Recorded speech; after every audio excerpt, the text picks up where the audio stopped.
নমস্কার, বৈশাখীর হেসেলে সবাইকে স্বাগত। এই বৃষ্টি ভেজা দিনে মসুর ডাল দিয়ে চিংড়ি মাছের বড়া করেছি। আর সাথে যদি থাকে 1 কাপ চা। জানলা দিয়ে অঝোরে বৃষ্টিতে চোখ, অপূর্ব না? ভাবলেই ভালো লাগছে, তাই না? আজ এটাই আমি উপভোগ করছি। এবার রেসিপিতে আসি। 1 কাপ মসুর ডাল আধ ঘন্টার জন্য ভিজিয়ে নিয়েছিলাম। একটা মিক্সার জারে ভেজানো ডাল জল ঝরিয়ে নিলাম।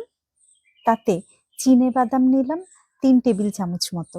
ভালো করে ধুয়ে চিংড়ি মাছ নিয়ে নিলাম। কাঁচা লঙ্কা বাটা, রসুন বাটা, লবণ, হলুদ, হিং দিয়ে পেস্ট করে নিয়েছি।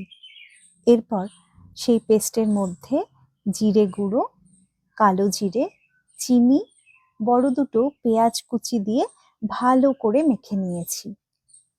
পেঁয়াজ কুচি দিয়ে ব্যাটারটা যখন মাখা হয়েছে তখন কিছুটা জল বেরিয়েছে পেঁয়াজ থেকে, তাই একটু পাতলা হয়ে গেছে ব্যাটারটা।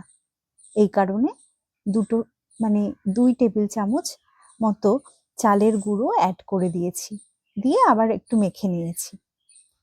এবার বড়ার আকার তৈরি করে নিয়ে গরম তেলে ভেজে নিয়েছি মিডিয়াম ফ্লেমে। ব্যাস 10-15 মিনিটের মধ্যেই রেডি হয়ে গেছে মসুর ডাল দিয়ে চিংড়ি মাছের বড়া।